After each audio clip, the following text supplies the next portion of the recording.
was the Group A of the second stage of HGG, and you've not displayed it. Yeah, and this is where Bulgaria, who I will say are the big upset from my book to qualify here, and they took out some big names on the way there. Netherlands, first and foremost, one of the really most well-represented countries in 4 stops. Moving on though to Group C, New Zealand, probably one of the more open and chatty teams, I would say. They like to have a lot of fun. They've been involved in some of the crazier games of Hearthstone, of the HGG circuit. They've been that group. Yeah, and then finally, Group D, we had China go through, so kind of opposite success to their current year in HCT competition, of not really getting the work done they needed to. But here, these matches have already been played out. Hong Kong took down Spain 3-2, so they're going to go on in a winner's match, and they're going to be facing China later on. But China actually took down New Zealand. This is just ruining my talk about, oh, New Zealand might be the dark horse. They might do pretty well. Well, that played out, and moving on to Group B, the second half of the tournament. Brazil took down Bulgaria 3-0. Can Brazil be stopped at this point, Sol? Because this is a performance that has not just happened right now. This has been the whole HGG performance for format. It's going to be a Druid and then Shaman banned out as the first ban, and the picks and bans are done in the order you see them right now. What can you tell me, Sol? Well, I mean, Druid ban and a Shaman ban is standard on one side and speaks to a little bit of strategy on the other, because Shaman going down first is not one of the things that you would be immediately expecting. But I think what jumps out at me immediately on top of that as well is how low down we're seeing these mages appear. The mage does end up being banned from New Zealand as they pick up mage as well. But they are very late because, as I mentioned, these mages are a bit of a problem class because of the nerf to Mana Word, really taking away the one powerful strategy that they had available. Yeah, and something that surprises me as well is Warlock being open for the last pick for Spain, and then Mage from New Zealand. Hang on. Mage, the class from New Zealand. That's going to get confusing. Yeah. They picked Mage and then banned Spain's Mage out as well. So they're giving a lot of respect to a class that, at the moment, not a lot of players have respect for. Yes, I think that's a very good point. But yeah, if that graphic doesn't make the format exactly clear for you, you start off with 9, and then it goes in a 1-2 pick and ban format until you are down to the eventual 5 decks that will be playable in the series to give you your eventual best of 5. Yeah, and it always just, I feel like over even so many weeks of HGG, no one has had a strong handle on what this should look like. It is obviously on the Mage. That one makes it easy for us. And then AK Wonder on the Warlocks. It's going to be Mage versus Warlock first, and then we'll continue down the line. You can see with Hunter versus Shaman, Rogue Mirror, Druid Warrior, and then Warrior versus Paladin. And the names next to each class are the players who are going to be piloting the deck. They have full mouse control. If that makes it a bit simpler here, that no one else is allowed to touch the mouse apart from them, although everyone has input. Yeah, and as mentioned earlier, this Mage and from New Zealand is... It interests me greatly. It looks like the game 1 is beginning. So first game on stream for Hearthstone Global Games here at BlizzCon. It's going to be New Zealand versus Spain. It's going to be Mage versus Warlock. Can the Murlocs get it done, Sottle? I mean, it's not a bad-looking start. Murloc Tiecaller and some buffs are kind of where you want to be against a slow deck. Health buffs in particular when you're coming up against Evenlock, because that'll help you to play around Defile. It'll help you to get your stuff out of range of Hellfire clears. But Murloc Tiecaller really is the mana worm of this deck if you want to look at it that way. And it's still playable for 1, which is why we're seeing people switch over to this deck more and more. Yeah, as Hearthstone has evolved over the years, the power of... And it's literally the reason that Mana Worm was gone is the power level of 1-drops has diminished quite dramatically from the olden days a few years back, and Murloc Tiecaller is definitely one of the more powerful ones that you probably remember from the Murloc Paladin days not too long ago. Sorry, straight away, deep in the tank, Spain. So do we tap on 1, guys? Yes, we do. All right, glad we talked that out. This is the intricacies of playing as a team, because you might feel, on the other hand, just forced to discuss every play, which sometimes can just lose you time. We've seen in HGG a lot of rope burning going on that has caused some mishaps happen. Let's see what the options are for Team Spain. Vulgar Homunculus does line up very, very well versus this Tiecaller. It does. Mage and New Zealand do actually have decent game against this, though. It's not the most explosive start, but, you know, Coin Seer into Seer potentially just to buff up this Murloc Tiecaller nice and big, and then get that Megasaur to potentially land on that entire juicy board. Could deal with this, but the Homunculus is a roadblock, at least for a turn or 2. And also, so we can see that Defile is in the hand for Spain, so even if Homunculus doesn't get a kill, maybe it can set up some kind of Defile tile board through just the natural trades that are going to happen because it has taunt. So maybe Sunfury Protect this turn after the tap, depending, could come down just to say it's actually just a 2-3 that needs to help chip away at these Murlocs. Because I struggle to see the plan where it's like, no, I need to save Sunfury for late game for a taunt. Because often if it gets to that point where you're in trouble, there are too many big Murlocs on the board that just pile through a taunt anyway. Yeah, as it stands, just adding the Sunfury to this board kind of deals with the Tidecaller naturally, right? Like if it trades into the 2-4, then you have another 2-3 in play. And also, if you're planning to Spellbreaker the next turn, then having that extra power on board is great anyway, because then you can try and take your swing turn very early with the Spellbreaker, right? Like you remove some kind of big buff that comes down this turn, be it second Cold Light Seer or whatever else, and then you have this 4 power in play that you can then dish out and try and actually swing the board state towards what is in this matchup the control deck very early. Yeah, and then we see Cold Light Seer number 2 in New Zealand's hands. So although we said, yeah, these trades line up, it's like, well, they don't have to. As the Cold Light Seer is going to buff the health again of the Murlocs on board, and it does mean they'll be able to get pretty decent trades, or at least get through this Homunculus while surviving at a bare minimum. So New Zealand can keep the pressure on. But already you can see just the delay and the pause when Cold Light Seer looks so obvious. There are queries over, well, actually, is Oracle Ping ever a better choice? And I think one of the things they're considering is just, do they have a particularly sad time against Hellfire if they do this? And the answer is, unfortunately, yes. There's not really a lot they could have done about that, though. There's no real way to play around it because both minions that they're trying to trade into have 2 attack, and it's just the way that the numbers will line up. They'll be very pleased to see that Spain, in fact, do not have the Hellfire available, and I love pushing 3 there because, again, in the world where Hellfire comes down, that trade has to happen for you to make that big clear. Yeah, these types of moments are just when you actually just bank damage you shouldn't be allowed, right? You gain 3 damage from nothing because the outcome is going to end up exactly the same. Turn 4 for Team Spain, though, doesn't really look too great because of the lack of development that could come from a board clear. And then anything else not really getting too much of a job done because of the 3 health on these Cold Light Seers. As you mentioned, Spellbreaker into trade for the Tidecaller, which is the scary minion right now on board, does get work done, but this Spellbreaker's already dead, it just doesn't know it yet. So we'll see what the options are now for New Zealand. That Gentle Megasaur does adapt these Murlocs and maybe allow for some good trades, or Divine Shield pushes maybe. Yeah, Divine Shield wouldn't be bad here. But this is the curve that I kind of outlined right from turn 1, really, that they had this Coin Seer into Megasaur kind of line. And you've seen that AK Wonder and Spain have had about the best resistance to this as they could have asked for, apart from that turn 4 Hellfire, which would have been the board clear. And still, New Zealand are able to force through a ton of damage here. Lands the Wind Fury on both Seers, and with 2 Fireballs in hand, Raven, I don't think there was any consideration of trades happening there from New Zealand. No, not at all. Sometimes you play... The game becomes very simple at certain moments playing an aggressive deck. It's like, if I do this, can I just kill my opponent next turn? And at this point, it feels like a strong yes, because it's not so much that there aren't tools for Spain, it's that there isn't mana to get it done. You can't do enough each turn to stop just Fireball into Fireball. This play from New Zealand basically says to Spain, you're going to need 2 pretty specific cards to deal with us here. You need a board clear or a big taunt plus healing to be able to get out of this situation. Because just locking out the board isn't good enough. Fireball into Fireball Ping over the next 2 turns will end the game. However, with the benefit of caster vision, if you look down at Spain's hand, Hooked Reaver, Spellstone in hand already are exactly the 2 kind of cards that they need to get themselves out of this position.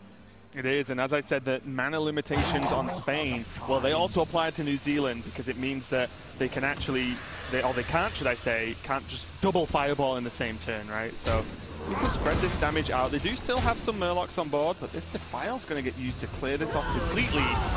And Spain might say, okay, this is the window now, the safety window we need to actually get something done. Nightmare Amalgam off the top for New Zealand. Pretty solid minion. It's 3-4. It's not really going to get cleared up too easily. Because again, the constant question for Spain is, can they get that turn where they not only remove the threats from New Zealand, but they develop something on the board to try and get some initiative back? Because there's only so long they can really defend for. It does mean now that any board New Zealand develop, they'll be saying to themselves, well, okay, if a Hooked Reaver comes down now, we have the mana to Fireball Ping at this point. So any board that we develop is kind of worth its weight in gold at this point, because we can actually push that board through the big taunt that the opponent might have.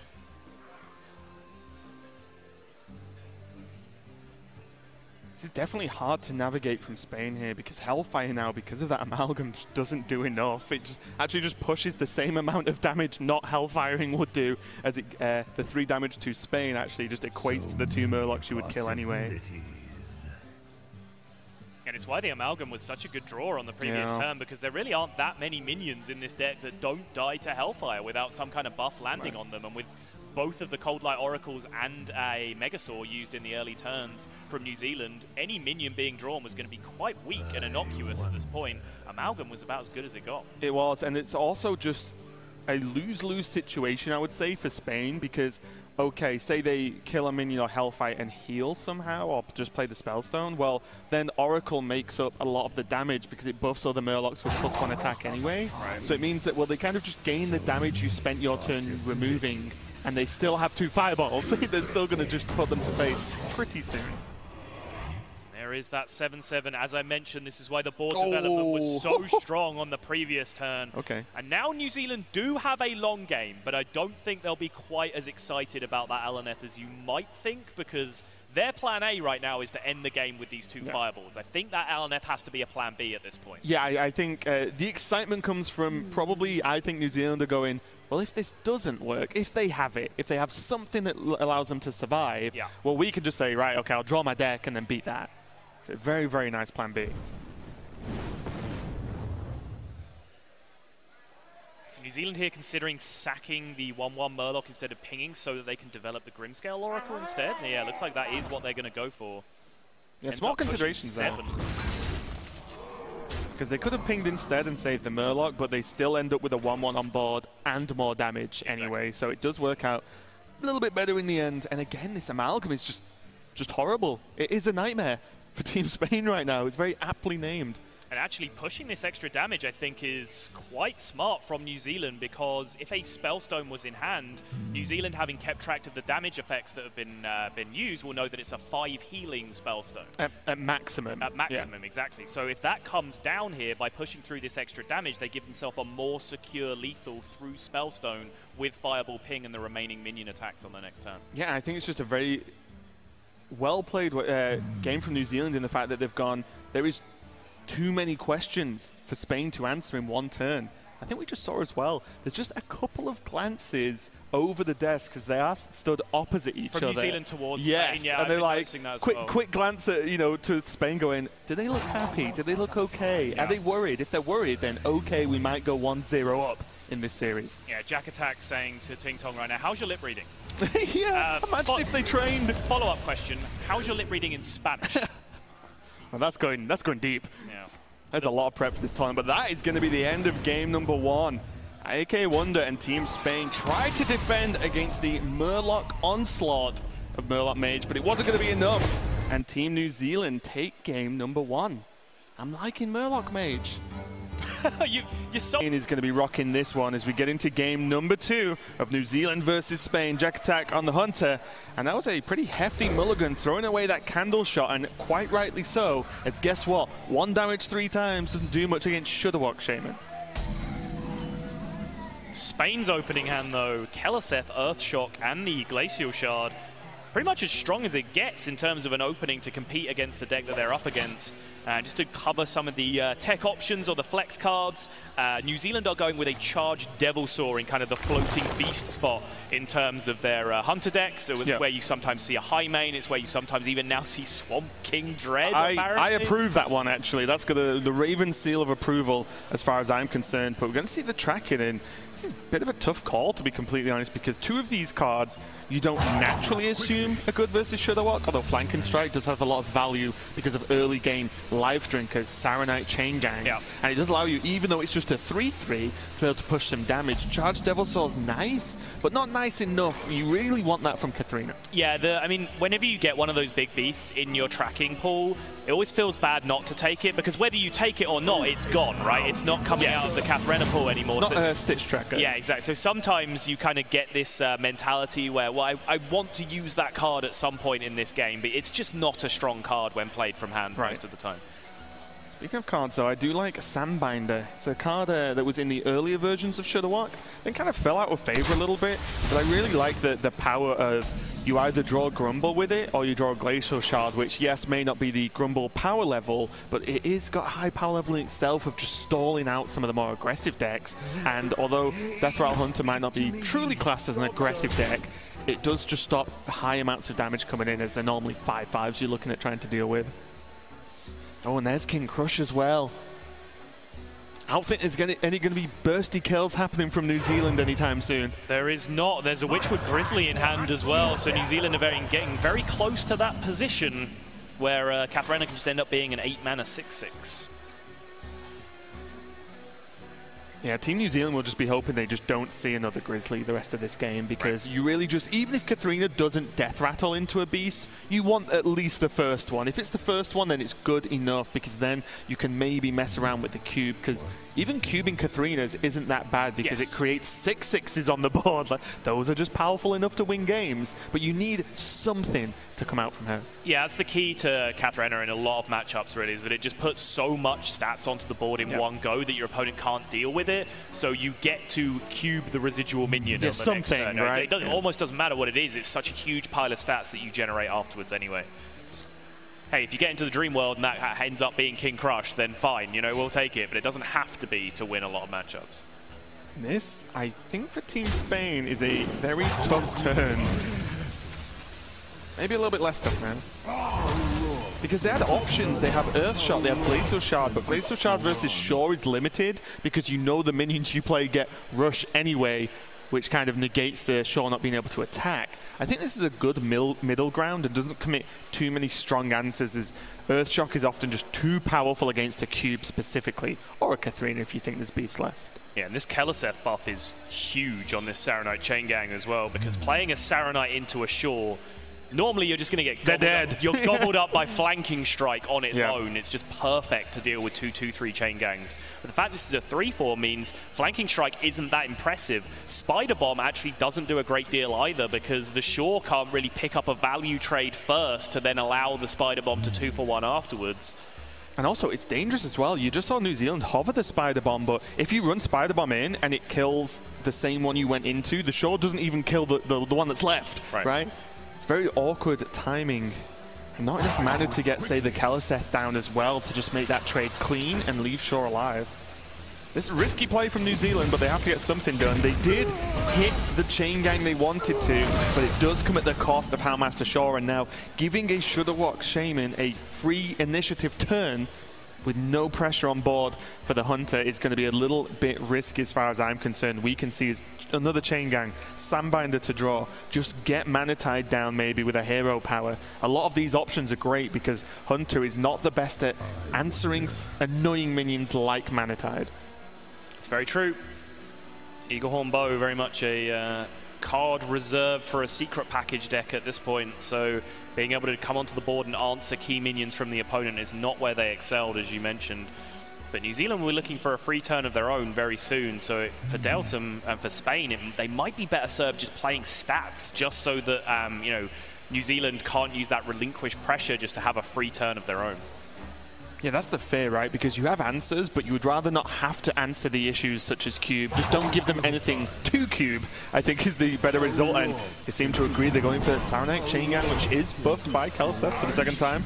And then there's a Glacial Shard going down to lock out any weapons, and mainly just to get the dudes on the board, get the battle cries in the bank, and see what can happen going forward. Because I was going to say, a plain Grizzly against, say, Mana Tide would have been pretty good because we can see no Hex, and then that means maybe Cube next turn on the Grizzly. And once you've got full health Grizzlies on the board, Shaman cannot really do a lot about it. They kind of just have to just hope they survive long enough at that point. Yeah, it's exactly what I was alluding to on the previous turn, where if Spain went for a Mana Tide kind of turn, New Zealand then have a free turn of their own to just play a big minion or whatever they want to develop, and then suddenly Spain just don't have the stats on board to be able to remove it. They have to try and remove it from hand. That ends up being a waste of removal a lot of the time, even if they did have access to it. So this is the play that I advocated for from Dalsum and Spain, which is to just play stats on the board, just keep tempoing. You have Keleseth buff on your deck, which means basically anything that you can play is very, very powerful and a big threat the Hunter has to deal with. And this is a horrible position for New Zealand. They just played their bit of stats, and it's not even close to dealing with the Shudderwock Shaman board. At this point, these feel like losing games this early, and it may sound a bit presumptuous, but both teams are on nearly full health, but you cannot fall behind on board against Shudderwock because they shouldn't be allowed to be winning this. Right.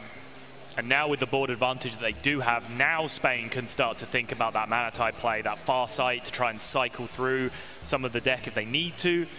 Because they are just running low on a few options here. They might just need some kind of power removal play or a quick Shudderwock / Grumble. That's quick. To be able to get over the line. And yes, Raven, 6 mana is significantly quicker than 9. Yep.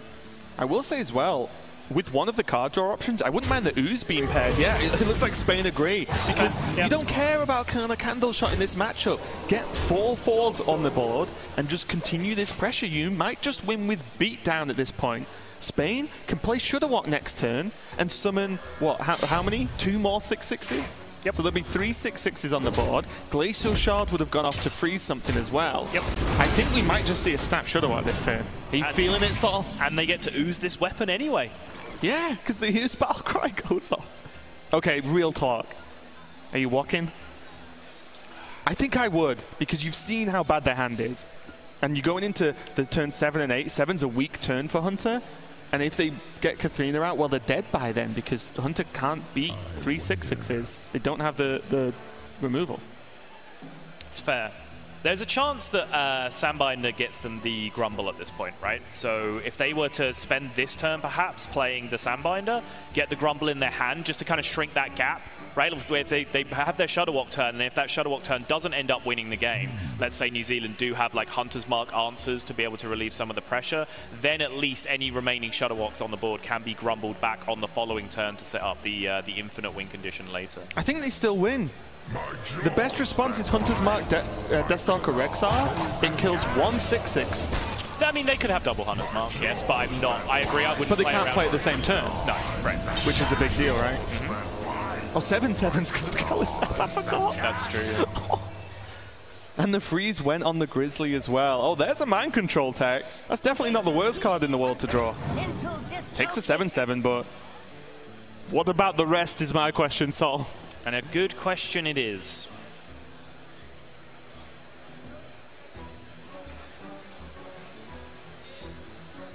You see Flanking Strike, just no real impact on this board state whatsoever. God. New Zealand probably have to play it just to get a 3/3, and they're debating which rather underwhelming target they want to fire it at. Yeah. I don't know, Sol. I've not got the answer. Maybe Shudderwock to just think if you do somehow get any kind of AoE, that maybe that helps if you even survive long enough. It can help, like, the mind control tech plus the Flanking Strike kills one of the Shudderwocks. Maybe that's enough. And also, there's just the Earthshock for the Grizzly. Yep. Goodbye Taunt, hello face. 21 in play right now. Well, that'll do it. That adds up to lethal to me, Sol. The Earthshock bypassing the massive health from the Grizzly. Life Drinker providing the extra damage, and early Shudderwock sometimes win games. And Spain even it up versus New Zealand, going 1-1. High fives all around, get that first point on the board. And now everything that continues to be played for as New Zealand seem to be okay, just saying, well, those games happen, but Spain, if you actually get something to stick on the board, then play Vile, and it just procs its death rattle twice. It's similar to cubing and proccing the cube effect minion. Yep. And your opponents just often can't deal with what comes out of that. They play eggs, but they also play the mechanical whelplings, which summon 7/7s when they die. And the difference between an egg and a whelpling is the whelpling is actually an attack minion. It has 2 attack, which means even if you just play it, you can choose to try and proc it if you want by doing some damage. Always do. Well, we will find out how it performs here up against what would have to be considered the more standard rogue deck of choice. But even on top of these, actually, I believe after deck submission for this event, players started to just reintroduce a little bit of Miracle Rogue back into the ladder metagame as well. So there are quite a few rogue options, and there's perhaps the most memey available. There's Malagos Rogue on top of all of that as well. It's going to be like, most memey available? Quest Rogue. Yeah, true. People are still playing it, Sol. I mean, still plenty of people have submitted it for this tournament. It's a very real deck still in a lot of matchups. You know, if you have time, you don't need to go infinite with Giggling Inventor to win matchups. You know, that is really your anti-aggro card. So against the control decks, Quest Rogue's still very powerful. Yeah, we will see what happens in this matchup, though, because one of the big cards here will just be the weapon for the Rogue, because it means that they can swing and potentially proc a death rattle. But most importantly, the weapon just deals 3 damage, which is great at removing a lot of these early odd rogue minions outside of a weapon attacked Hench Clan Thug, which goes to 4 health, of course, as I'm sure you all at home are very aware of Hench Clan Thug if you've played ladder at all in the past few months. Hench Clan what? Sorry? What's that card do? Thug. What does it do? I've never encountered that card before in my life. Well, we'll find out as it's in hand for Team New Zealand. Patra being the pilot for this one. And Riku being the pilot for Spain on this one. Crystallizer coming down now, another card that's gone in and out, I would say, of just, hey, 1/3s are good. And it looks like they're doing pretty well so far, as it does straight up beat the Firefly 1-1. But now Spain have a few options based off whether they want to particularly eviscerate and clear this up, or more realistically, just get the dagger and start chipping away. Yeah, New Zealand are playing the full suite of 4 available 1/3s, where they're playing Crystallizer and Diamol, and then on top of that, they're playing 2 Argent Squires as well. There you go. So they want to have all of the early drop available to them, as many of them as possible, because quite often the debate is, would you rather have additional 1/3s in your deck, right? Like, you have your 2 Diamols most of the time, and then you're flirting with the idea of, what are my additional 1-drops? Do I want more 1/3s, or do I want 1/1 Divine Shields? New Zealand have gone beyond that and just said, no, we're playing 6. Let's go. I mean, I think a lot of players have gone off the stats of saying, yes, we've ran this, and 1/3s are very, very good. Yeah. And if you can pad that out a little bit more, based on the bans you're going to give as well, then it makes sense to me. I will say as well, this Eviscerate is extremely important, as we mentioned Hench Clan Thug earlier. Often comes out as a 4/4, and Eviscerate lines up very, very well. And it's odd that we see Eviscerate recently now, because as a removal for Hench Clan, because up until very recently, it was always Odd Rogue or Quest Rogue, neither of which run Eviscerate. Yeah, honestly, 2 of the long-time strongest rogue cards, Eviscerate and Sap, have just become so rare to see in the metagame now, just because of the particular rogue archetypes that have become powerful, just not lending themselves to playing those cards for various reasons. And I think we might actually see the egg get developed here over anything else, because that Flame Elemental is going to need to be kept to either proc Eviscerate next turn on the 3-drop, or just be used later on if not needed to maybe proc the Elven Minstrel. Because the biggest deal against Odd Rogue is you have to beat their turn 3 in some way, and that is often a Vicious Fledgling or a Hench Clan. This time, though, it's going to be a Coin Van Cleef, which does not die to Eviscerate. Very good heads-up play from New Zealand, I would say. Yeah, and also going back to the deck building phase as well, I was talking about how many 1-drops they are running in this deck, and then when you're playing that many 1-mana cards, you know, they haven't cut any South Sea Deckhands, they haven't cut any Cold Bloods, they haven't cut any Deadly Poisons, they haven't cut any Fireflies, they're all there. So when you're playing that many 1-mana cards, suddenly Edwin Van Cleef, which isn't an automatic inclusion in Odd Rogue, starts to make a lot of sense. And I'm really fascinated by the 1-drop debate in Odd Rogue. I think we've talked about it on broadcast several times before. Many times now. You know, the Diamol versus Crystallizer versus Argent Squire thing, but I think these days in particular, now Odd Paladin is back, get some 1/3s in your deck, because that Argent Squire is just going to be a 1/2 a lot of the time. New Zealand have solved our debate, all of them. Is the answer. Play everything, because early game is what's key here. We see Necrium Blade being drawn for Spain, and that means that on their second swing of the Death Rattle, in case you're not so familiar with this version of Rogue, the second swing procs a Death Rattle on board, similar to Play Dead from Hunter. It's not going to be equipped this time, and instead, Riku and Team Spain are going to get some damage onto this Van Cleef, lining up this Eviscerate, if possible, next turn to pair with the Blade. Okay, so this is going to be a tough one, though. They do know that Fungomancer is not going to be available to actually buff up this Van Cleef, so this is a guaranteed kill with the Eviscerate next turn. But is it just going to be too much damage? New Zealand still have a choice between Henchclan Thud, having a SI7 agent procced with a Firefly, or the Deckhand as well, because all of this can be played. The Deckhand does gain charge from the dagger being equipped, so I do feel like Patra and Team New Zealand are doing extremely well. Staying pretty ahead here. Looks like there's a lot of debate as well on Team Spain's side. Something I do like to do often, and this is even more so in HGG here, is that just talking about, or casting from the cameras, I like to do, where we actually just see how much talking is going on between these players, because a lot of the time during HGG, we didn't actually get to see all of the players talk because they often weren't physically together. Yeah, and it's no great surprise to see so much debate going into this turn, because honestly, as you were talking that through, I was thinking it through, and I could come up with decent arguments for basically any of the plays available on that turn. They do end up with the Tar Creeper just trying to protect this Edwin Van Cleef as much as possible, but in the end, the Eviscerate is going to be able to take care of it anyway. Yeah, that does mean that it's going to be able to clear it up and just make it a little bit safer. But the problem is that New Zealand are just going to be able to just keep piling on this pressure. We talk a lot about the power of Henchclan Thug and the pressure it can put on, and they've not even needed it yet. They've got it for just later game and can keep the pressure with the 4-4, with the Dagger Swing, of course.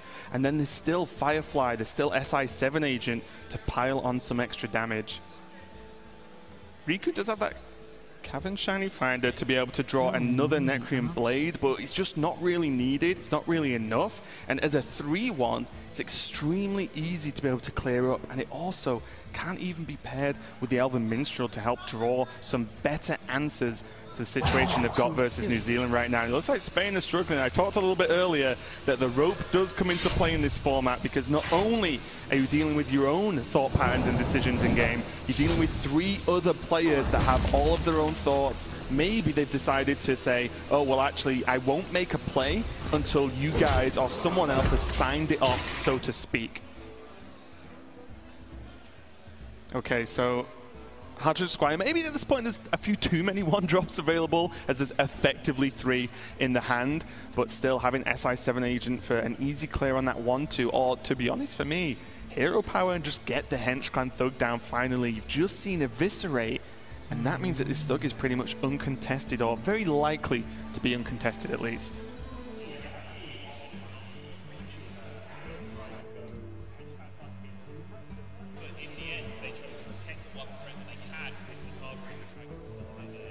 Yeah, the Tar Creeper is going to be able to do a pretty decent job at just protecting these 1-drop minions on the board, but I'm very interested to see what New Zealand do here with this 3-drop. There's definitely a lot of discussion going on to try and work out exactly what to do, even if it's slightly off camera, but there's a lot of pointing and there's a lot of messing, but it is Patra who's currently the pilot, and she does have to directly deal with this turn herself. We'll see what it happens. Looks like, is that Firefly, Dagger, and Squire? Wow, Team New Zealand going super wide here and just saying, I'm just going to get more stuff than you. And guess what? This deck doesn't really run answers that are relevant here. And we see just Mechanical Whelp, SI7 Agent, Cavern Shiny Finder, and the Minstrel. All of these things do not really add up to a winning position. I talked about the power of Mechanical Whelp along with Necrium Blade and Necrium Vial, but guess what? 7/7s that don't have Taunt aren't really going to put a stop to just dying next turn, as there is 2 damage from hand in New Zealand. So Spain have a few options, but none of them look good enough. This could just be the end here, and New Zealand might actually take a game win.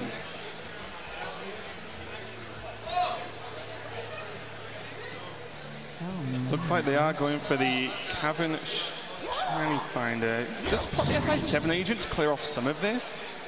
Yeah, that Tar Creeper as well being gone means that even more of it can be cleared up. The Tar Creeper did a brave job, but it wasn't quite enough. Just 3 damage on board, only 9 health for Spain, 2 damage from Tan for New Zealand. Is there any going to be any more off the top? It's just going to be a Diamol now.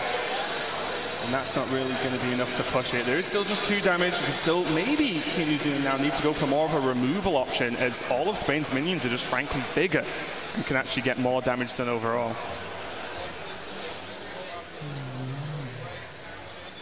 Team New Zealand again deep in the tank, and we maybe saw 2 very straightforward games earlier from these teams.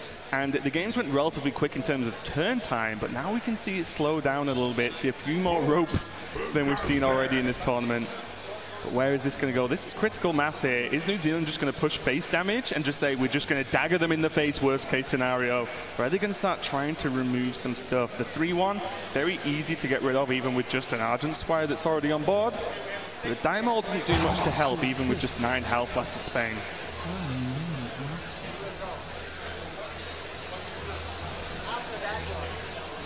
Oh, for choices here. It looked like Team New Zealand are just considering, do we just play the Diamol and get a free dagger up with the push now? Are they just going to dagger up and skip?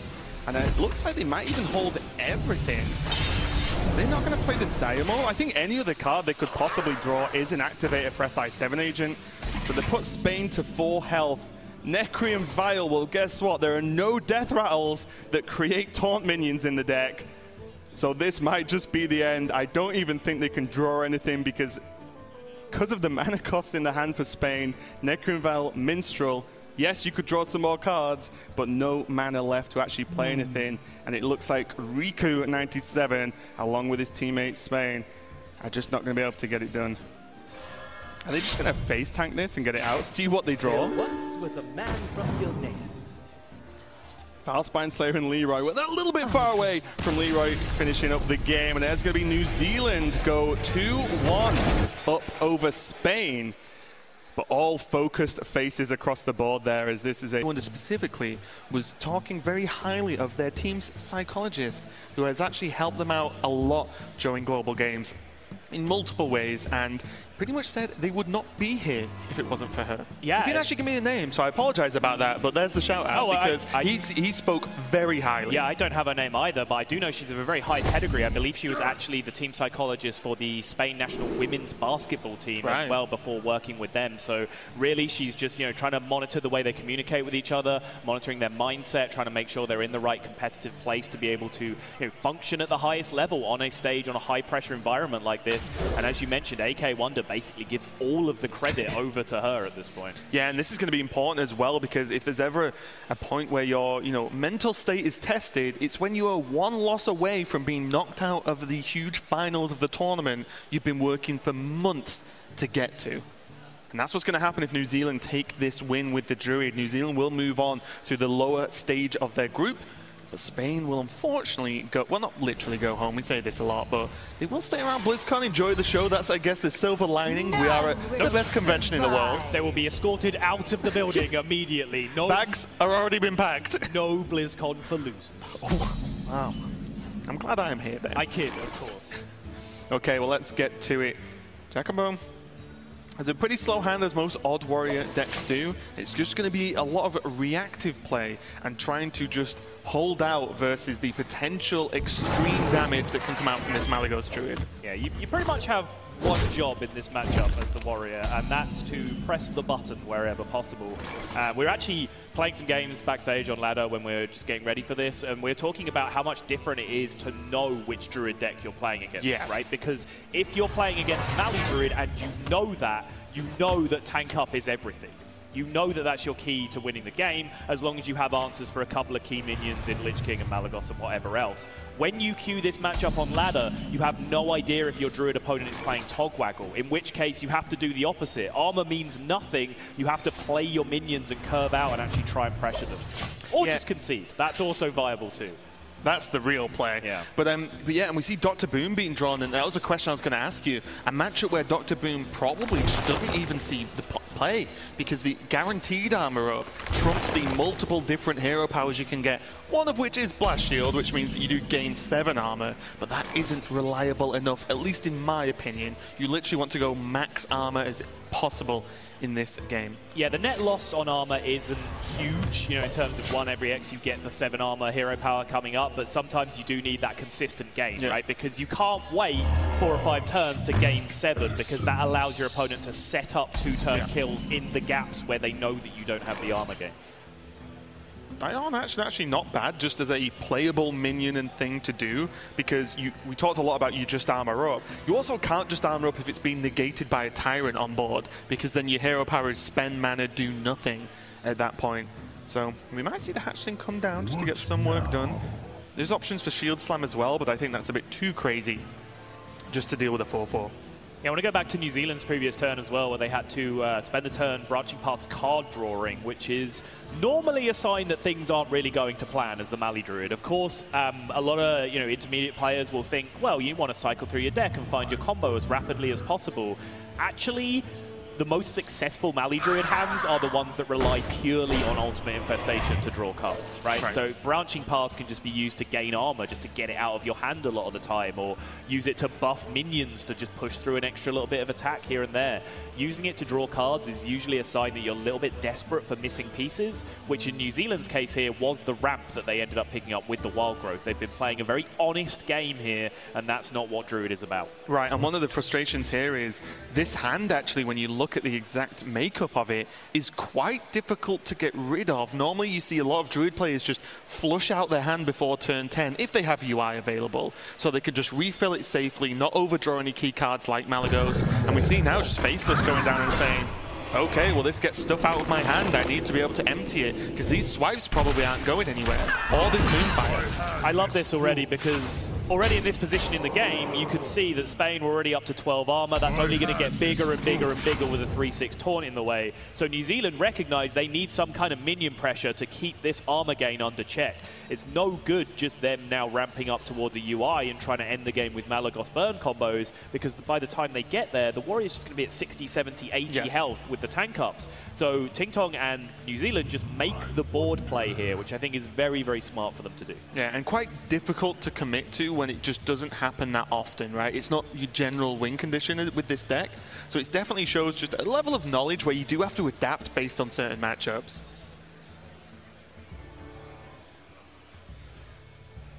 Yeah, look like they're considering Reckless Flurry here, which would be a hell of a commitment just to get rid of this board, because that does a lot of New Zealand's work for them. They do get to stack 4 up on top of this, but it's essentially as if this board has done 4 more damage, which New Zealand would have been happy with in this position. Yeah.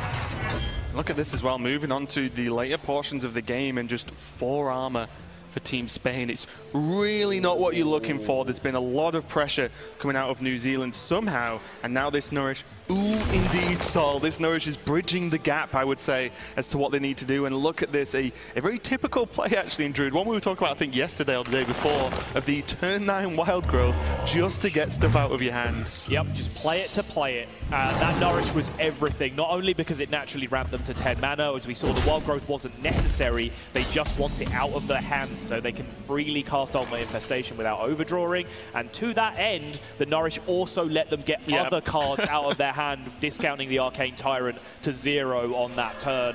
That Nourish might just be that final ray of hope that New Zealand needed, because this game was quickly slipping away from them before that point. It really was, and look at this now, even with the weapon equipped from Spain, it just doesn't really matter too much. Yes, they can kill the Ghoul and the 4/4 that's on the board with one swing, but they also just take so much damage. And the fact that it's not only the deal 5, make a 5/5, the draw 5 is the problem, because then you're like, they are just likely to have damage. They're getting to the combo extremely quickly. I love this setup from Spain though, because they equip it, they sit there, they make it obvious that they know what the opponent is going to do. But essentially this is Spain saying to New Zealand, like, well, what are you going to do? Not draw 5 cards this turn? Right, No, exactly. exactly. You just play it. I'm going to telegraph that I have the perfect answer set up to UI, and then you're just going to play it anyway because it's the best card in your deck, and your entire game plan essentially revolves around casting that card as quickly as possible. Yeah, I wonder if actually we're going to see potentially a Reckless Flurry go down instead. Is that might be worse actually because you lose the armor anyway? Yep. So do you just lose the health and then gain the armor and wait? Is probably a better idea to deal with the odd chance a Malygos just sits down on its own and you can take it out. Right. It's a tough call. But none of this is looking good for Team Spain, I'll say. Those double shield block in hand could end up being a savior for Spain as well. Not just purely because it's armor gain that can pull them out of range of lethals, but because if they do need to answer a big minion, you know, a Lich King or a Malygos, the way that New Zealand have been keeping up pressure means that Spain haven't been able to stack that armor total naturally to then just be able to clean shield slap an 8-8 or a 4-12. So those two shield blocks in hand might be just giving that security they need to be able to do that. And an absolutely fine burn from Team New Zealand there. Bye, Nourish. We didn't want you anyway. We've outgrown you. Now we see the Florist, Malfurion, Lich King. Malygos is there, but without anything to combo it with, not really worth it. But there's still plenty of options. Interesting to see whether New Zealand actually want to just try and play the Lich King just to get it out of the hand so that Florist can actually get more of a targeted lowering of the mana cost, should I say, on one of the more key minions. But it looks like they're going Malfurion, and maybe they even play the mind control tech. Do you even need to hold it in this matchup? Not particularly.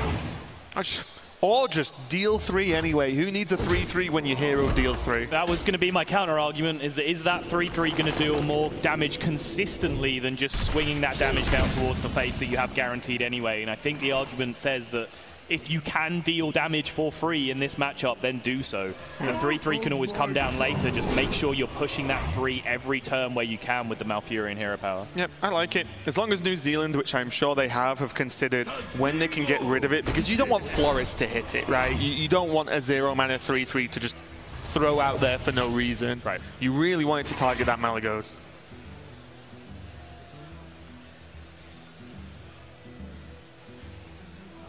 Bit of a weird board for Team New Zealand to try and deal with here. They do have a very high-powered Spellstone, maxed up at 6, so that Tazdingo, or Ascending Shield Master, if you want the actual name, can be removed very efficiently. Tazdingo is the actual name, Raven. You know it as well as I do. That's Come true. on. All right. We didn't even see that. I don't know what you're talking about.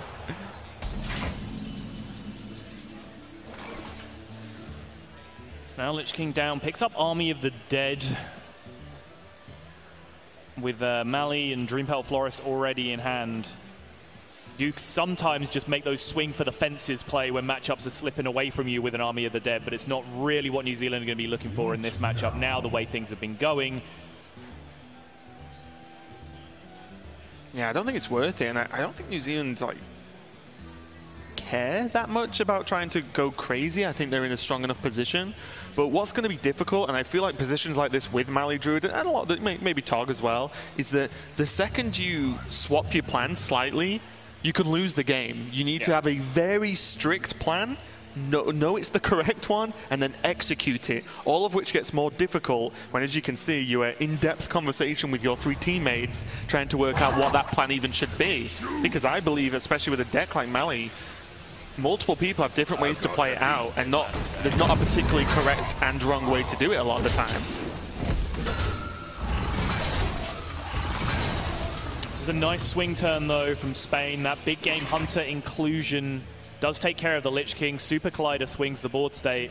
Now New Zealand are having to play from behind a little bit, and this is where the matchup can change, because this is where the pressure is relinquished. Because the pressure is relinquished, it means Spain can now start to build some armor total, but crucially for New Zealand, they don't have to wait too long to get the pressure going again with a big Malygos turn, since they do have this guaranteed Dream Petal discount after playing the Mind Control tech out in the same time. And I think this is why, part of the reason why it wasn't such a big problem for them to not play it on an earlier turn, even though you mentioned they needed it out of hand, any 10 mana turn they had available, they could just go Mind Control Tech and Florist in the same turn and still get that guaranteed discount. The only worry there is, I completely agree, but the worry is just, if you get the Floop, for example, and then that changes based off the card when it changes when you play it. Yeah. It can get a little bit tricky, but yeah, it worked out very well where they've just planned out and said, after 2 Tyrants, there isn't actually many minions even left, so it's highly unlikely they're going to draw more.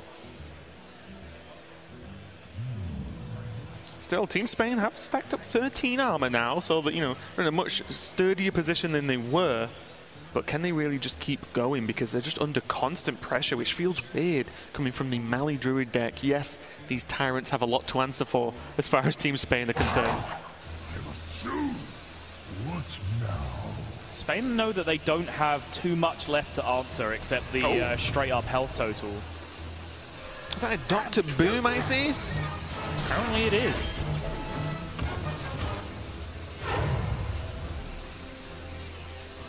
Hero Power as well, getting rid of this 3/3 just for the 2 mana that you had floating anyway. Not too bad. Did they? Okay. I was like, did they miss the attack there? I don't think so. Oh, Blast Shield next turn as well. Pretty big deal. And now this is where it gets really tricky, because New Zealand now have to work out every which way they can win and every which way they can lose, because Blast Shields can happen quite often, or this could be the only one we see all game. It's very tricky to maneuver. Already at 46 for Spain is a pretty huge total. They do have the discounted Mali in hand. They do still have Floop to draw.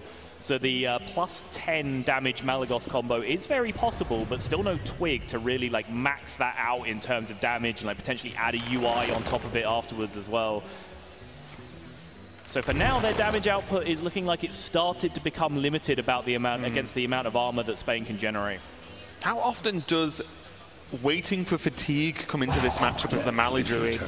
With double naturalize, you try and just fatigue them for the extra damage you need to beat the armor. I mean, I think pretty rarely, because you end up so far ahead in fatigue than the druid, than the warrior yourself, right? Just because you're playing the ultimate infestations and so on to draw from your deck in the first place. That trying to be in a position where even though druids can gain a ton of armor themselves, so they're able to win the fatigue race is quite difficult for them. Something you do have to consider sometimes. You have to see these niche ways to actually win games, depending on how they get played out. The second Diehorn Hatchling, though, a card that does help, especially in the fatigue matchups, as we've seen in the mirrors sometimes, where the game's just about how many Diehorn Hatchlings can you play on your side of the board. Spreading Plague, branching paths for damage. Let's go.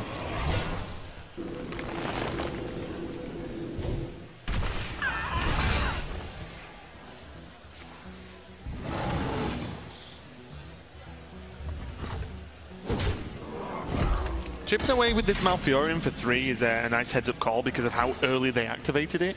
Malfurion came down, what, on 7, was it? 7 or 8? It was pretty early. And those 3 damage, as you mentioned a little bit earlier, do stack up and change the game quite dramatically. Yeah, it came down on 9 mana, I believe. Which could be turn 3 for all I know. No, it was 10 mana. It was post-UI, because that was the turn where we had, was it Malfurion? Oh, right, sure, yeah. Was it just Malfurion Hero Power? Could have been turn 4. You know. Who knows? Druid time, the world's greatest time zone.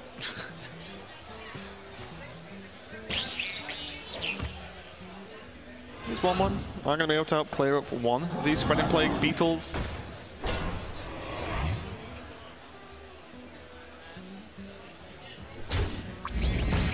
It's not worth a swing, right? I wouldn't have thought so.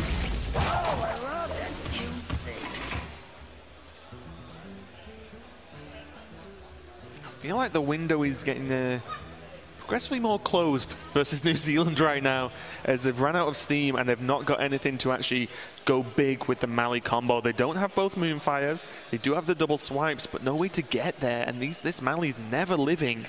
There's too much armor now. You know there's the shield slams locked, loaded, and ready to go. Or at least one is fairly likely at this point. Yeah, Reckless Flurry as well. That's a big problem as well, because a lot of the time, when you start to feel the game slipping away from you as the Mali Druid, one of the gambits you can set up is you take your Mali turn and you double swipe face, and then that cuts off the armor total, so that they then can't gain 12 back again to be able to shield slam the Malagos. There's so much armor being built up now that it's even becoming difficult for you to even do that. Just like, yeah, nice try, friend. Shield slam. course, Spain have access to things like Iron Beak Owl as well, which can stem the bleeding. If they end up not having enough armor to be able to take care of the Mali, they can at least just reduce it to a 412, which pushes net 0 per turn against the regular Odd Warrior hero power. Of course, it will deal damage through the new Dr. Boom form. That is Floop, though. And now, again, I know for a fact I cannot lip read, but the team will be discussing, right, wait, how much damage can we do this turn? How much damage can we follow it up with? What damage do we need to do? Can we push damage another way? Do we hero power? Do we not hero power? 50 questions happen at once when you get Floop and Malygos, which is reduced in hand. Yep.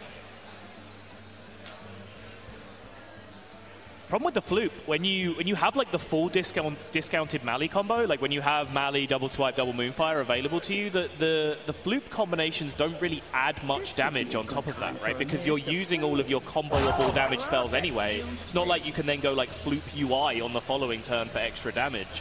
It's really like combinations with Twig where Floop really starts to do absolutely insane damage. And Twig, even if it's drawn the very next card, is a long way away from being activated by New Zealand. Thank you, Chucky. So there's the Twig, locked, loaded, and ready to go. And the funny thing is, New Zealand would have time to swing it because they're not dying anytime soon. But Spain have a little card on the far left. I don't know if you can see it because they're holding quite a few. But it's in fact just an ooze, which says a hard pass on this big combo turn. And that might also be a hard pass on the game at this point. Going with a swipe right now. I guess this is a signal from New Zealand that they have to cast this UI to max out on their damage here. Understanding that it's very, very unlikely this Twig ever goes off and they get to have the full damage combo with Floop, Mali, swipe to Moonfire's UI, whatever they use their Twig refresh on. So just understanding that they need to kind of clear out some of their hand here.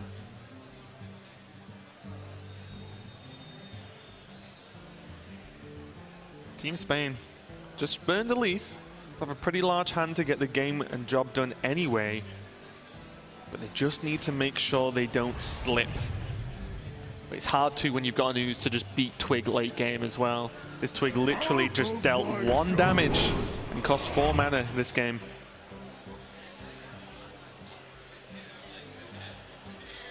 You're looking at Daihon hatchling number 3, I think, this game? It looks like it, yeah. Oh, do you want that sweet reduction on the Dreadcore set? That sweet, sweet Super Collider synergy. Yeah, I like the shield block timing most of all from Spain here because that swipe on the previous turn was the first time any kind of indication that New Zealand might be trying to set up a burn plan. And straight away Spain said, okay, we'll just slam that last door on you and start playing out our shield blocks if we need to. I went for the Steambot instead, just to say, well, if you do stick a minion, get through that. But it will still be cleaned up relatively easily, I imagine. A tangled web. It's kind of weird how quickly this game looked to slip away from New Zealand, and I think such a large delay between most of the combo and then a way to finish it, i.e. the Twig or even just having an earlier Floop to just pile on the early pressure. Yeah. Because at one point, we were looking at Team Spain on like 22 health, and obviously at one point, no armor, right? So that could have been dangerous. They could have just died, but the final piece of the puzzle did not turn up for New Zealand, and that might be the point that causes the end of the game for these guys. Yeah, there's a few ways you can get through the matchup. You know, like Lich King sticking to the board, you pick up multiple cards, you know, just a quick Alex and then pressure off that, or just assembling like ramp into UI into Mali combo very quickly. And as you mentioned, New Zealand has kind of been one step short of all of those options. They got Lich King down in a strong position, but Spain did have the removal for it. They've been that one piece away, which was the Twig in this case, of being able to finish the combo. And even if they did get it early, the ooze has been drawn from Spain to be able to shut it down at any point they want to. So yeah, I think the assessment of just one step away is pretty astute for New Zealand's situation in this game. Also as well, these like multiple blast shields are just looking good right now. They're just, you know, there was a couple of others they didn't get, but I think this is blast shield number 3 so far of Boom, which is actually just pretty solid. As you said, on average, it kind of works out flat, doesn't it? Except you get some other tools now and again.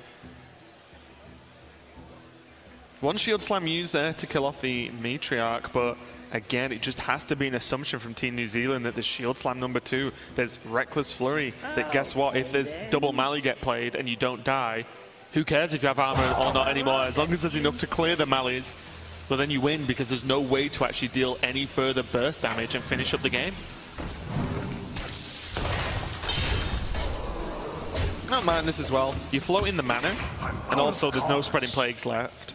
Oh, sorry, there's only one Spreading Plague left, so you just go wide for the minions. This becomes a very straightforward play. Now New Zealand, having no cards left, just simply have to go for it and see what happens. Here comes the swipe. Double Moonfire for maximum damage.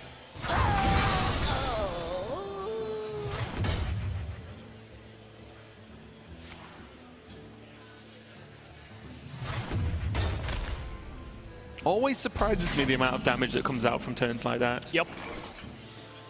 And now the Iron Beak Owl is available to cut down one of these Malis, but there is no clean removal. So that Moonfire, being the last remaining card in the deck for New Zealand, has allowed them to push through the necessary amount of damage to set this up and potentially clutch out the series, because Spain are struggling to find a completely clean answer to all of this board state. Yeah, I mean, you can swing the weapon into the 4-12 to kill off the 3-4 and silence the 4-12. Yep.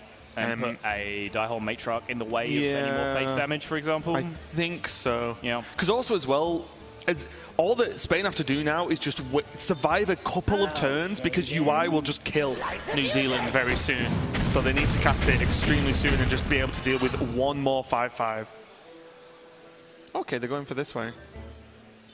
Yeah, choosing to go for rushing Dynamatics here instead, which, yeah, if both of these hit 5, then the second Mali goes down. Oh, absolutely. Yeah, this is way better. So you actually end up getting a perfect full clear. You know that all your opponent has left is an unknown Lich King card and a UI. The other card, of course, is Spreading Plague. They will know that as well, but it's not relevant in terms of, you know... Oh no, a 1-5. Yeah, exactly. So the cards that they have to worry about are a UI and a Lich King card that could be damaged, be it Death or Decay or Death Foil. But in this case, it is just a completely useless Army of the Dead, and New Zealand are going to rip out the Ultimate Infestation, get their 5-5 on board, and this is now well and truly their final push. They need this 5-5 to clutch out the game for them. Yeah, and we can see a Diehole Matriarch in the hand, which just says, no. How about that? No naturalizers left, of course. No way to really remove this without dying themselves, as this fatigue is starting to add up. And most importantly, this Matriarch is going to kill this 5-5 if it trades in. I think the looks on Spain's face right now is they're trying to work out exactly what this one remaining card is between them, potentially.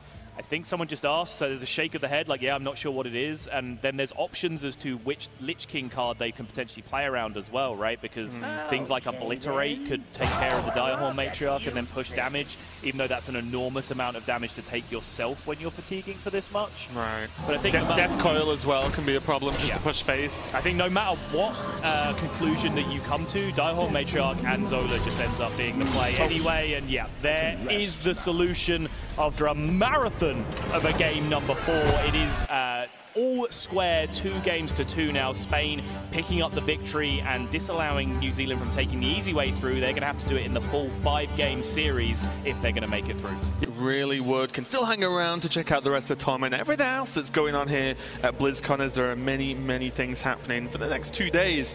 Let's take a look at the players. New Zealand on your left, Spain on your right. Mage being the pilot and the controller of the actual plays in this game, and Riku representing Spain there in the middle, being able to be the pilot for those guys. And it's all going to be important. I love that. I wonder if they've just like shunted AK Wonder to the edge. It's like, okay, you just stay over there and calm down. you just chill.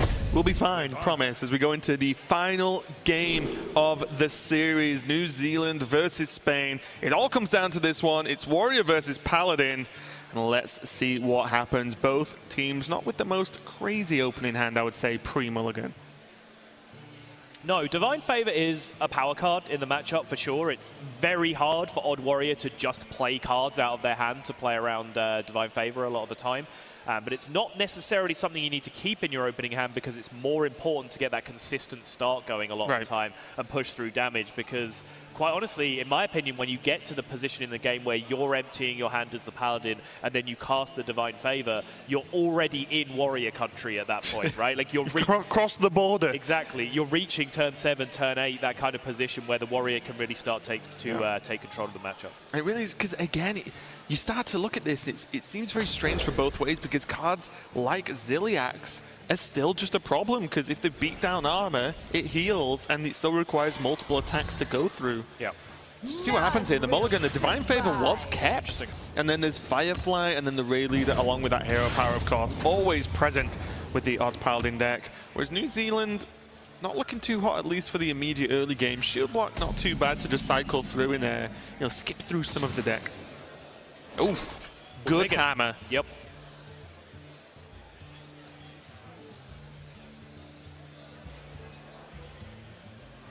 I love it already.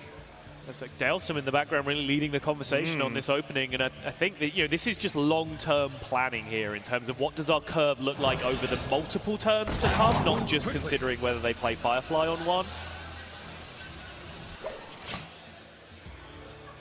Yeah, it's definitely a tough one, because I feel like with Odd Paladin, because of your hero power so good in almost every situation, you really need to plan it out to be most mana efficient as possible, to create as much pressure as possible every single turn. Because I feel like the second you don't do it well one turn, you've just given your opponent a huge window to actually make a comeback in any given game. Let me think. Very tough as far as I'm concerned. Even now, hero power, does Coin Weapon do anything better? Do you put 2 1-drops as a 1-2 and a 1-3 instead of just 2 1-1s? Then are you afraid of, or are you not afraid of just having the hero power? Because as you mentioned earlier, there aren't really any whirlwind effects that are natural. It's Dynomatic, which deals 1 damage. Double 1-drop here instead of the hero power. This is a signal from Spain, in my opinion, that they want to rush through to this Divine Favor as quickly as possible. And so they're perhaps looking at a 3-drop into Coin Fungalmancer into then that's the Divine Favor turn on 5 potentially. But still, it's always a sign of something potentially amiss when the hero power doesn't come down on turn 2 when you're playing cards instead. But I think in this position, it is perhaps justifiable. Yeah, I think as well there's something to be said of Spain kept Divine Favor, and they are playing like they want to cast Divine Favor. No, absolutely. It's consistent. And that's correct, but you also don't want to get locked into a plan before the game's even started, right? Because you don't want to say, oh, well, we really want to cast this Divine Favor, so let's just do this, because it makes it a little bit better. So I do think it's the right play, but I think it's important to keep an eye on how it progresses here, as we do see Dynomatic in Mages and Team New Zealand's hand right now, along with Mind Control tech, a Brawl. Even the Direhorn Hatchling is a little bit awkward for Paladin to deal with due to its high health total. So what I'm saying is, Team New Zealand have some pretty good cards in the hand. They do. That is basically a greatest hits of this matchup there in New Zealand's hand.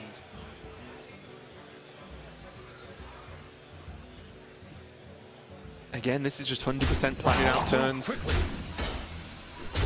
Well, it means it's not going to be a raid leader turn if they're sending the attacks through first. At least you'd hope. Yeah, I was going to say, or if it is, it was bad. You'd hope with the power of 4 minds that someone would have caught that you have to attack after you play the raid leader. Would have been a great highlight, if not, though. Now, where do you sit on the value of Mind Control tech in this matchup?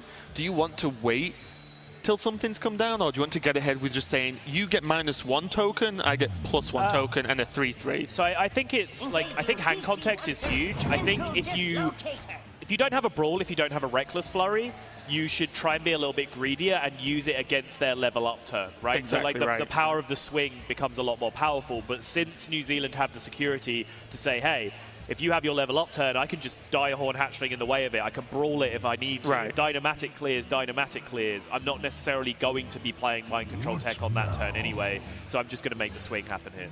All of these options are pretty good versus Paladin. It's a 2/6 lifesteal taunt. There's the Eternium Rover to gain armor, and there's one of my favorite cards, actually, the Security Rover, to just create more taunts. And with this Brawl, and most importantly, the Dynomatic, if New Zealand get time to just play a Security Rover, that could be a big problem for Spain to even get through these 2-3 taunts that get made, because it's quite difficult outside of level up for Spain to efficiently kill this Rover with all of these little tokens. And it only snowballs to getting worse after that. Yeah, it's the other upside of just playing out the mind control tech on the previous turn is that you curve so nicely into Dynomatic this way, because you have the option to trade away your minions where you see fit, and then you potentially you're able to clear a bigger board with Dynomatic that way. Obviously, the Fungomancer get coined out, which I think was the plan from almost turn 1 at this point. And landing not on the tokens, because the tokens have an inherent threat because of that level up card that's in the deck. Also so you want to spread your threats onto the minions that don't matter as much and say, well, normally you can't kill them all, so pick what you want to remove. There are pros and cons to both. Very strong turn, though, from Team Spain, and Team New Zealand have to sort of pay attention right now, because this is starting to stack up to just a lot of damage without a lot of commitment, to be completely honest.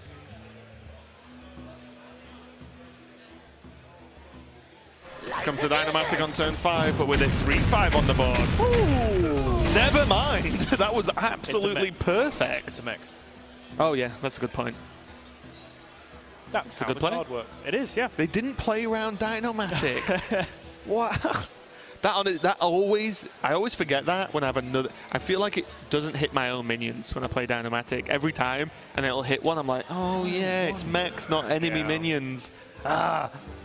Mainly because I don't play Odd Warrior that much, I'll be completely honest. But now, brushing that aside, we do have now potentially that Divine Favor setup that Spain have been looking for a long time. They've actually been quite fortunate, in fact, to have picked up double 1-drop. In the 2 turns since I called that out originally, they actually drew 1-drop, 1-drop to be able to go 1-1 Divine Favor after the Fungomancer turn, which I was talking about previously, which is honestly very, very strong in this position. Also, funnily enough, the 2 1-drops just create the correct size board of 3 minions.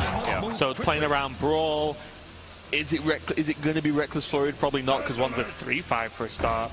But wow, are they going like... okay. So now they're kind of, I feel at least, veering away a little bit from the hard Divine Favor cast. I wonder how that's going to play out going forward.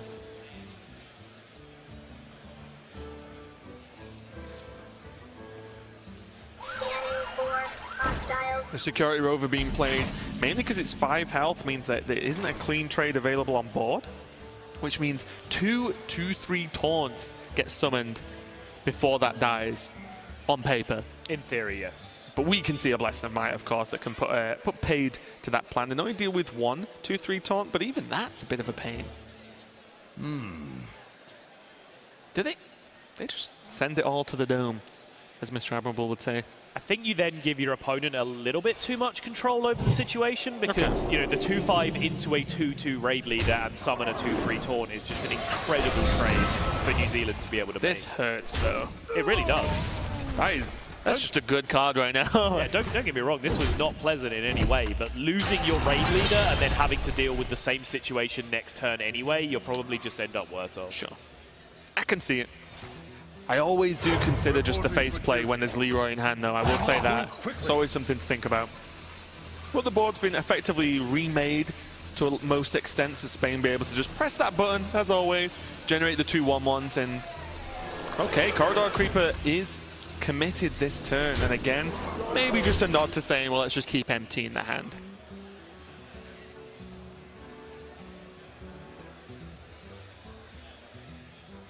Azalina. Wait, what? Play around Divine Favor. It sure would. New Zealand fire off the Omega Assembly for 1 again, and they do pick up another Dynomatic. Huge pickup for them. That's why the card's so powerful. It's like the Warrior mechs are actually the only class mechs that are very powerful, I would say.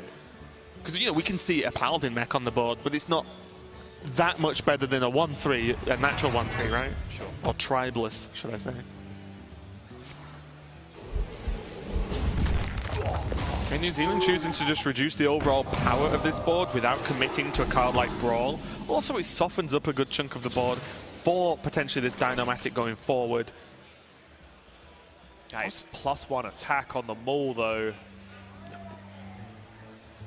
Spain have had their Mauls treat them pretty well this game. The first one helping them build a board, the second one helping them to push with it. That is exactly what they wanted in this spot, and now they do find themselves a 4-card Divine Favor. That's a good right one. On time. This lines up extremely well with that Maul draw. Now, look at the power. Suddenly, Fungomancer, Blessing of Might, Leroy Jenkins, a lot of just on-demand damage in most instances. Obviously, Fungomancer being a bit reliant on minion build. Yeah. But still, this is a lot of damage pushed that New Zealand kind of didn't want to take this turn, or shouldn't have took this turn in most circumstances. And now one of the issues is, based on New Zealand's hand, they can only do one thing this turn. They can Dynomatic, or they can Brawl, or they can Hatchling. You know, they can't do both. They can't Brawl into a Dynomatic to fully guarantee a clear on the board. Shield Block was a good pickup though, because it still gives them the 5 mana options, as well as giving them 1 extra draw to see what happens. Light the fuses! See where this Dynomatic goes. Those 4 tokens want to go away as far as New Zealand are concerned. 3 out of 4, definitely not a bad outcome. Yeah, reasonable for sure. New Zealand been very, very reserved with their Brawl usage this game, just trying to use their other removal where they can, and you can see them kind of paying for it with their health total, right? Not that I'm trying to present that as a bad thing, but they could quite easily be, you know, 5 or 10 points higher here, but without some of these powerful resources in hand. Yeah, what surprises me about the holding of the Brawl, say, that turn, is that they've seen both Lost in the Jungles now, so there isn't the insta-build-a-board level-up turn to then Brawl. You just get 2 tokens a turn flat for the rest of the game, outside of played minions, of course. But they're running out of options. Now Spain just Fungomancer number 2.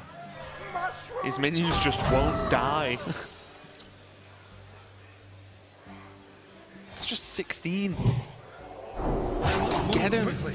And I said about, do you just go face? You have to always consider it, because you always add in, apart from taunt sometimes, plus 60 damage from hand in any given turn because of Leroy. The Blessing of Might got a lot of work done there as well, and suddenly New Zealand are in back in Paladin country, if you would like to call it as. They've just not been able to get a grasp and keep this board clear for more than a turn.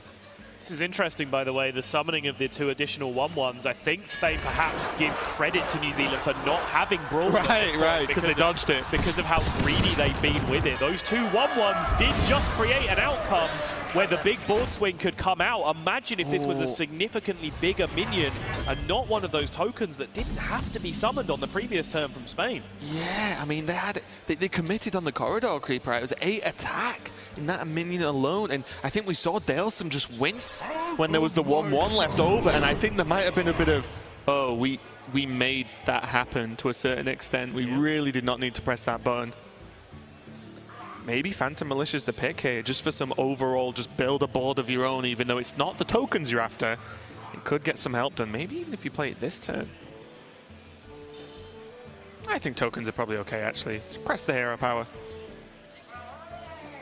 Yeah, you're starting to reach the point now where 1 Brawl was used. 1 Brawl that you probably had a read your opponent didn't have in the first place because they were scrapping so hard for removal. Then that speaks to all the other tools of removal that they've used, right? A Dynomatic's been used, an extra Dynomatic has been used off in a Mega Assembly as well.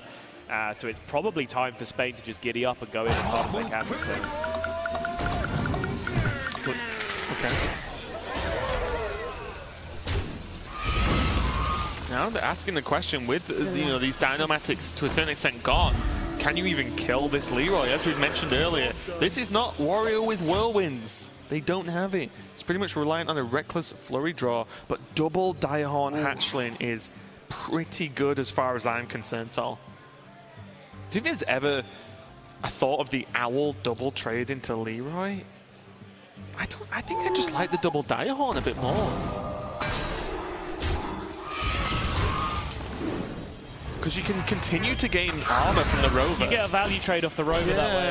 I don't know. It's not a value trade that kills a minion, but it sticks around on board and starts gaining more armor on top of that.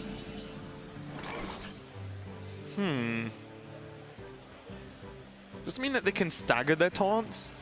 And I guess with Leroy down and there's Blessed of Might's gone, there's Maul's been used, there probably isn't just a lot of damage direct from hand available left in the deck. There's still Vine Cleavers that are around but haven't even been equipped yet.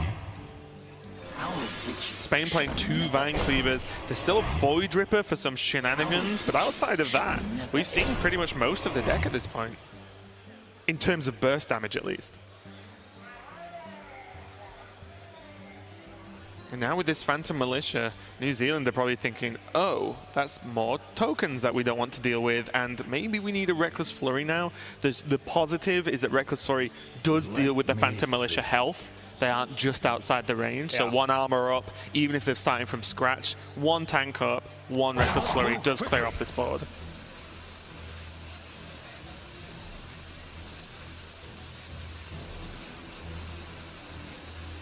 Spain just debating exactly what they want to commit here. Acarus Veteran is a weird card in that, you know, normally back in the day, like Abusive Sergeant was always this card that you played last because it had so much tempo coming onto the board that it was always better to develop other minions first. But since so many 1-drops now have one attack, that actually getting an Acarus Veteran on board first, and because the buff is permanent, it can actually have some merit to be played out, not as the last card. It's proactive, not reactive, right? Ooh. Huh. Went for the Primordial. This second Dion hatchling, along with the Stonehill, of course, from Team New Zealand, probably thinking, nah, they've not got us this turn. Primordial Drake does so much work against Odd Paladin. That means that, yeah, if they don't have us this turn, and they don't have us next turn, do we just win? And I think that's a very valid question, because I think the answer is yes, I think they do just win if they survive 2 more turns. Would you like to change your mind based on the draw of a Vine Cleaver? I don't know. I don't think so. Okay. Because they still have to get through a Primordial Drake. Yeah. They haven't got Tarim off a Stonehill. Yeah. And that's 2 swings. The Primordial Drake's still doing stuff, and they've tanked up at that point. Okay. So I think the health is already on 20. Will get even higher, and they still have to get through these taunts, and then the 2 Matriarchs in the deck that they can draw.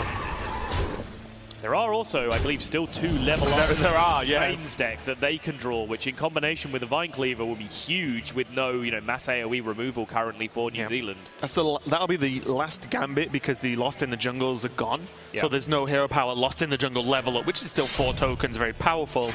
But yeah, this Vine Cleaver is going to have to do a lot of cleaving of vines and cleaving of New Zealand at this point, because this is pretty much the last-ditched attempt that Team Spain have to even win this game and survive in this tournament.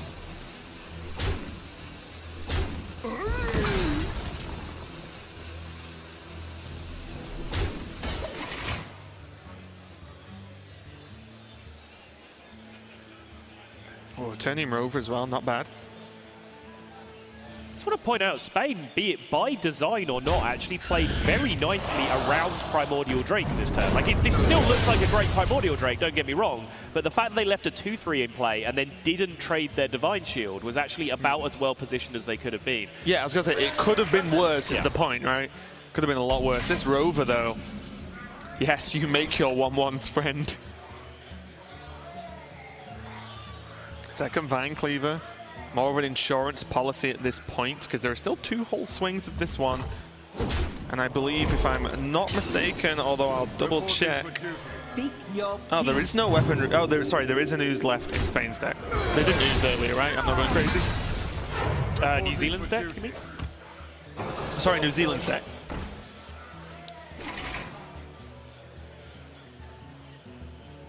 Ooh. There's the Elise, but there is no removal option in hand right now for Mage and for New Zealand, and they will know that they have yet to be leveled up this game, which means that they are staring down a potentially lethal board even on the following turn. They must be terrified, I'm going to be honest. Also, so the problem with Elise is it shuffles a pack, which, yes, a pack's good, it gets you a lot of cards in hand, but you've also got removal tools in your deck and taunts that you want to draw instead of a pack of Ungoro cards. Yeah. Thankfully, due to the power of Tank Up and the Eternium Rover trade, they do get well out of range of any likely lethal, even with their level up plus another card. Still, Spain are just having to soldier on right now with basically the deck the card that makes this entire deck function. Like, without level up, this really wouldn't be a deck that you considered playing. And Spain are currently making a really good go of outlasting one of the most late-game decks in existence without having access to it. Yeah, and I think, funnily enough, Spain might skip equipping this Vine Cleaver this turn and bank at least 1 swing, guaranteed, next turn no matter what. You have 2 level ups in your deck, though. What if you draw one of them on the next turn and you don't have the Vine Cleaver equipped already? What if your Vine Cleaver dies before you can even swing at all? Then you got 2 extra 1/1s out of it. I don't know. It's but you didn't. But you didn't, right? Because you can't swing this turn. They've already swung. No, you're right. Let me think. Tough one, really is. And I think that's the whole discussion right now is: do we float 7 mana we don't need to? But we fight.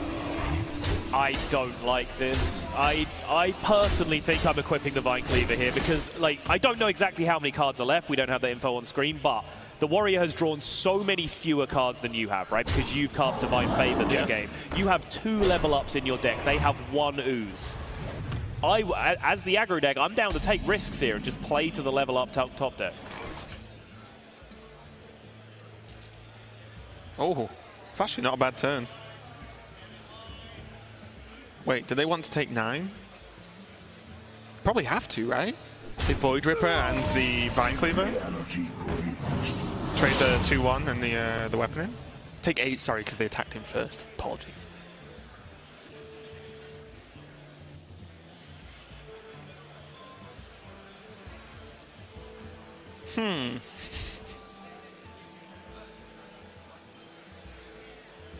So if they choose to go for the minion attacks, they end up with 1 minion left on the board. If they don't, they keep the full board. But then again, the Vine Cleaver creates an additional +2 minions anyway. So I think I'd like preserving the health here.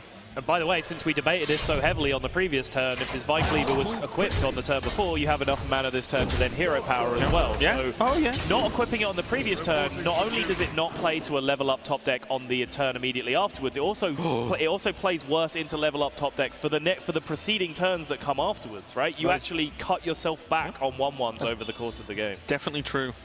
This Dynamatic though, kind of a weird moment here, because if this Righteous Protector wasn't on the board, this turn could be nice because you could trade the Elise into the 3/3 and just guarantee a clear. But with this Elise now, it just feels awkward. You could end up just killing off your own minion if you're a little bit unfortunate and leaving stuff on the board for your opponent. It's very scary. Saul here looking up into the sky doing the odds. Yeah, I'm going to commentate that instead. I know I wasn't. I was numbers 1, 2, 5, 6. I was thinking about Baku play instead. Like potentially, like how likely are you to die, which I believe is exactly 0% in that position, and then you're actually just setting up lethal for yourself potentially. You're making the Paladin scared of being aggressive.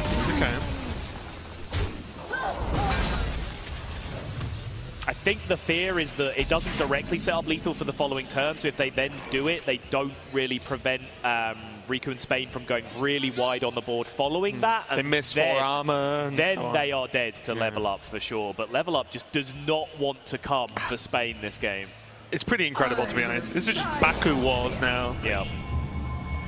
This board can be cleared up on New Zealand side, at least, with Elise and the Dynamatic being gone, because this Void Ripper did live and be able to clear this off. I think you may as well. There's no great answers to this 7/8 now, apart from a Shield Slam. And this draw's huge. Reckless Flurry. I mean, you have to, right?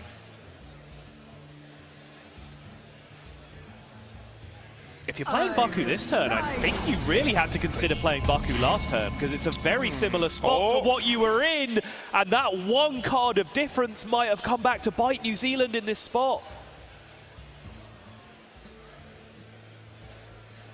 Level up finally turns up.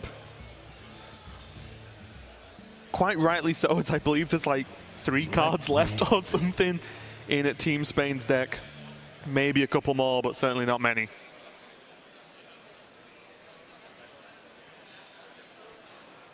Funnily enough, the trades become a bit strange, right? Trades, you say? Well, I'm saying, I think you have to just quickly think about, I don't think it can be done, but think about if you hit them down to 0 armor and you level up, then Hero Power, Reckless Flurry happens, and they have a Baku. So is there anything else that can clear off? You also have a Baku. Is there anything else along with that that kills your own Baku and leaves theirs alive? That's the problem. Like a Shield Slam. I think if you're in a world where you're playing against like 3 cards from the Warrior and you think they're like an exact 3-card combo that's going to when you're in these situations, tournament life on the line, you do think about these things. You do, but then you also have someone alongside you telling you you're being stupid. And we just displayed exactly how HGG team works. That was my point. Oh, Ziliax. A great pickup. There's the hero power flurry. Is this like a pass? As in 0 attacks from Ziliax? They've used the owl, right? Yeah, I'm not sure if there's any merit in gaining the 3 right now. I think I want to soak 2 attacks.